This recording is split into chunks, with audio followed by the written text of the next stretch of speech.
Bonjour à toutes et à tous, je suis très contente de vous retrouver aujourd'hui pour vous faire une petite sélection de films d'horreur. Ce sont des films d'horreur qui sont disponibles sur la plateforme de VOD Shadows. Vous en avez sûrement entendu parler si vous êtes fan de films d'horreur, mais j'imagine que c'est le cas si vous êtes sur cette chaîne. C'est une plateforme de VOD qui est disponible en France depuis le 13 mars 2020. Il propose des films d'horreur, des films classiques, des films gore, des films des thrillers, des polars, etc. Tout en rapport avec l'horreur essentiellement. Il y a aussi des courts-métrages, il y a des productions françaises, il y a des films classiques, il y a des films modernes, il y a des films qui sont très durs à trouver ailleurs. Franchement, en ces temps de confinement où on est obligé de rester chez nous, Shadows arrive pile poil au bon moment. Je suis très contente en plus de faire partie de leurs partenaires pour vous faire cette petite vidéo et pour vous réserver une petite surprise en fin de vidéo, donc regardez bien jusqu'à la fin. Sur Shadows, vous allez trouver des films classiques qui sont hyper durs à trouver ailleurs. Personnellement, vous savez, si vous regardez mes watchlists, que je cherche à voir des films de David Cronenberg. Et c'est hyper dur à trouver. Sur Shadows, il y en a. Il y a le film Rage par exemple que je voulais à tout prix voir vu que j'avais vu le remake des Sœurs Oscar. Il y a des films de Dario Argento qui sont très durs à trouver ailleurs, comme par exemple Les Frissons de l'Angoisse ou Phénoména. Il y a du John Carpenter, il y a du Mario Bava. Vous allez vraiment pouvoir trouver plein de films classiques. Il y a Cannibal Holocaust, il y a La Nuit des Morts Vivants. Franchement, il y a de quoi faire pendant un bon moment. Pour le moment, il y a une centaine de titres, je dirais. Mais en fait, ils ajoutent des films vraiment au fur et à mesure. En même temps, ils n'allaient pas balancer tout leur catalogue le premier jour. Autant distiller un petit peu l'attente des films. Franchement, c'est vraiment cool. C'est réparti en plusieurs catégories. C'est assez facile de s'y retrouver. Franchement, je suis plutôt contente et j'ai eu l'occasion de regarder des films que je voulais voir mais que j'avais jamais eu l'occasion de regarder auparavant. Ils étaient disponibles sur la plateforme et du coup je vous ai fait une petite sélection de 4 films dans des registres assez différents pour vous donner une petite idée de ce qu'on peut trouver sur leur catalogue. Tout d'abord, j'ai vu le film Wakewood, qui est un film qui date de 2009, qui est réalisé par David Keating. C'est le premier film du nouveau cycle de la Hammer. Voilà, il y avait eu La Dame en Noir un petit peu plus tard et le tout premier film qu'ils avaient produit c'était Wakewood, qui est un petit film irlandais d'horreur folk. Vous savez que j'aime bien ça, je trouve que c'est assez rare comme genre de film. Ici c'est une bonne surprise, je voulais le voir depuis un bon moment parce que l'histoire m'intriguait beaucoup et franchement j'ai pas été déçue.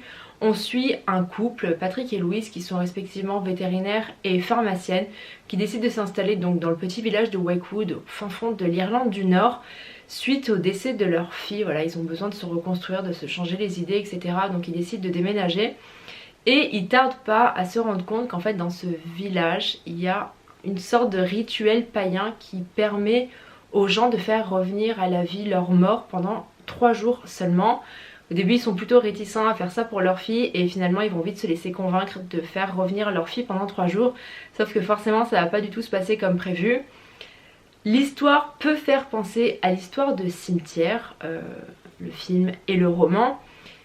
Il y a des petits points communs mais quand même dans l'idée ça reste assez différent parce que dans Cimetière, c'est le cimetière indien qui fait revenir les gens et ils sont forcément maléfiques. Ici c'est pas du tout le cas, c'est vraiment tout un rituel païen qui est mis en place par les villageois. C'est hyper intriguant, moi j'aime beaucoup ce genre d'histoire, vous savez, où vous avez des nouveaux personnages qui vont arriver dans un village où il y a genre un énorme secret dont tout le monde est au courant.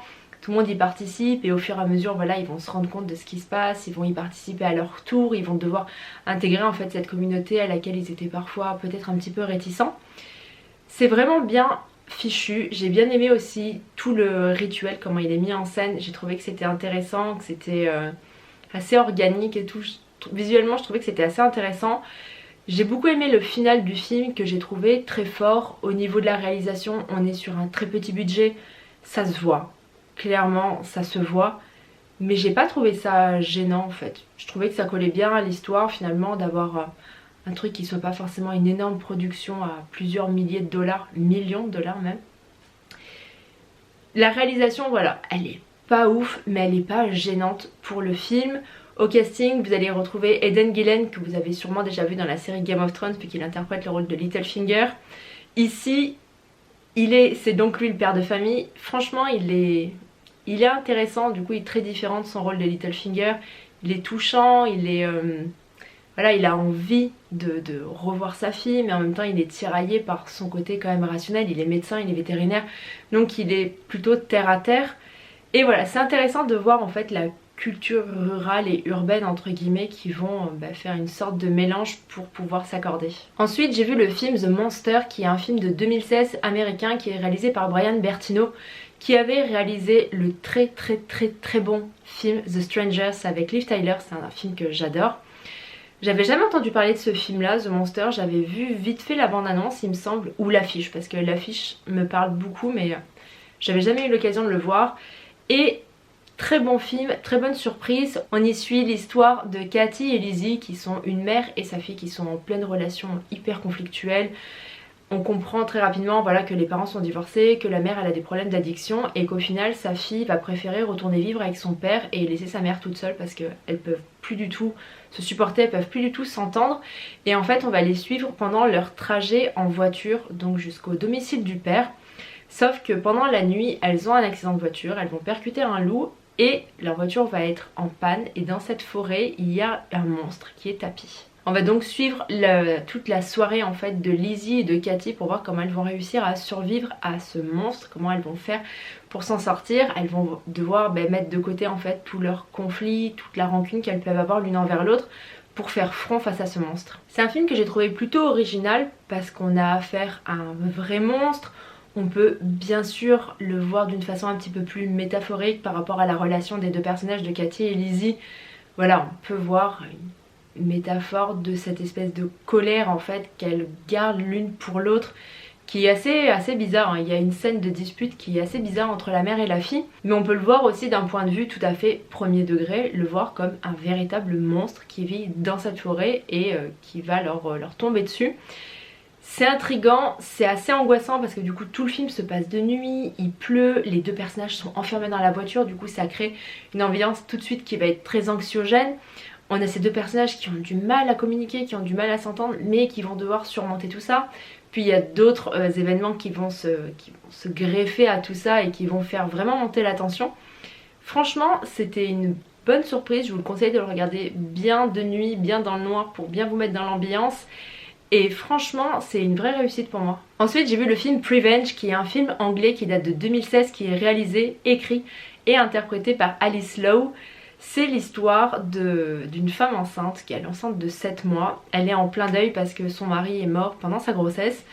Et elle va commencer tout simplement à entendre son bébé lui parler et lui donner l'ordre de tuer plusieurs personnes. C'est un film d'horreur anglais donc forcément il y a de l'humour, il y a des bonnes touches d'humour. C'est assez drôle, assez fou, assez pervers aussi dans l'idée d'avoir cette maman enceinte qui est trop mignonne, qui est du coup assez perdue, assez déboussolée. Les gens ils vont être assez sensibles à sa situation parce qu'elle a perdu son mari alors qu'elle est enceinte. Et elle se met à tuer des gens de façon assez gore. En plus il y a des scènes bien sanglantes dans le film. Mais voilà, on bascule tout le temps entre l'horreur et l'humour. Moi c'est quelque chose que j'aime bien. Après ça plaît pas forcément à tout le monde, je le sais. Mais j'ai trouvé ici que le cocktail en tout cas était hyper bien réussi. Je me suis vraiment impliquée dans cette histoire de femme enceinte voilà, qui tue des gens. Je trouvais ça mignon en même temps. Parce qu'elle entend vraiment son bébé lui parler et son bébé genre, est hyper colérique et tout. Franchement c'est très drôle. Il y a bien entendu toute une métaphore qui se fait par rapport à la couleur rouge, qui est la couleur du sang, qui est la couleur qu'elle porte très souvent comme vêtement. Je peux pas trop vous dire l'intrigue du film, pourquoi elle se met à tuer des gens, pourquoi son bébé vu qu'elle tue des gens, etc. Mais voilà, il y a toute une métaphore qui se crée par rapport au lien, par rapport à la corde, par rapport au cordon ombilical, ce genre de choses là. Franchement, j'avais hyper envie de le voir depuis un bon moment parce que je me souviens que l'affiche m'avait intriguée et le pitch aussi du film avait éveillé ma curiosité, mais j'avais jamais eu l'occasion de le voir. Quand j'ai vu qu'il était sur Shadows, du coup je l'avais mis tout de suite dans ma liste à voir.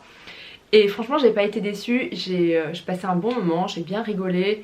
L'actrice du film est franchement chouette, elle est hyper convaincante. Et pour la petite anecdote, elle est vraiment enceinte dans le film, de toute façon ça se voit, hein. Moi en tant que maman je le vois tout de suite. Et le bébé du film, eh ben, c'est vraiment son bébé qui est né juste après le tournage. Et ensuite j'ai regardé le film We Are Still Here, qui est un film américain qui est sorti en 2016, qui est réalisé par Ted Geoghegan.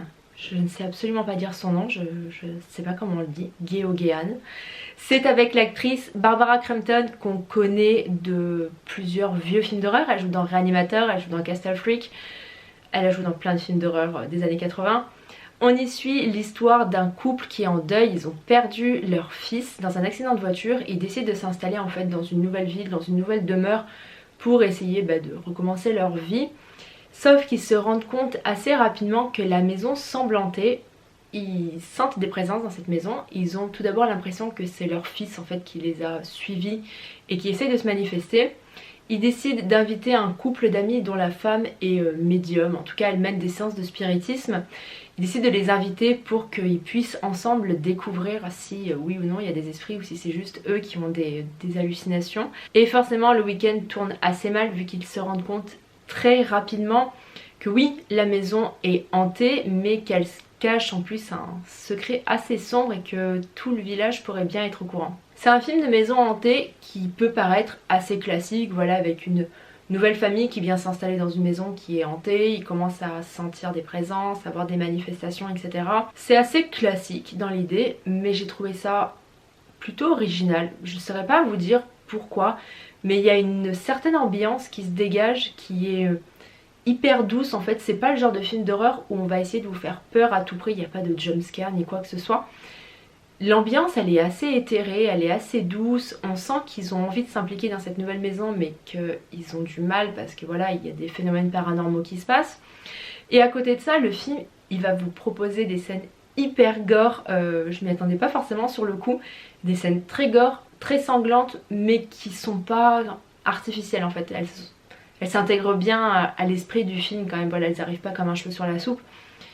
Mais franchement c'était assez surprenant et voilà, ça change de l'ambiance qu'on peut avoir au départ du film. Le début du film est très clair, très beige, très lumineux. La fin du film du coup est très brutale, très rouge, très sanglante. Franchement ça a été une bonne surprise. J'ai bien aimé en plus voilà l'aspect de cette demeure qui est hantée. Vous allez apprendre pourquoi si vous regardez le film.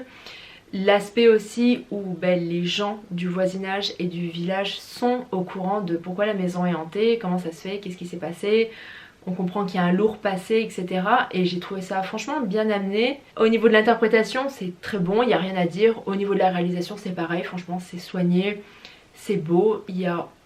Après, il se démarque peut-être pas plus qu'un autre, mais en tout cas, j'ai trouvé l'histoire et le procédé plutôt original. Alors si je vous ai donné envie de regarder ces films, de les découvrir, mais également de découvrir d'autres films, voilà, de voir ou de revoir certains classiques, de voir certains films plutôt originaux, je vous invite à me rejoindre tout de suite sur mon compte Twitter, de m'y suivre parce que je vais lancer un concours. Je suis en partenariat avec Shadows et du coup j'ai la possibilité de faire gagner à 3 d'entre vous un mois d'essai gratuit sur Shadows.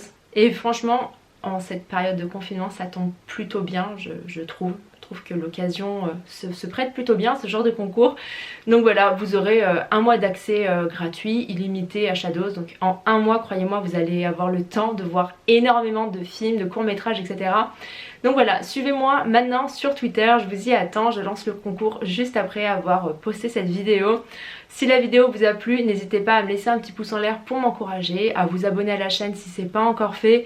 Vous pouvez me retrouver également sur Facebook, sur Instagram, sur YouTube et je vous dis à bientôt pour une prochaine vidéo. Et surtout, prenez soin de vous. Salut!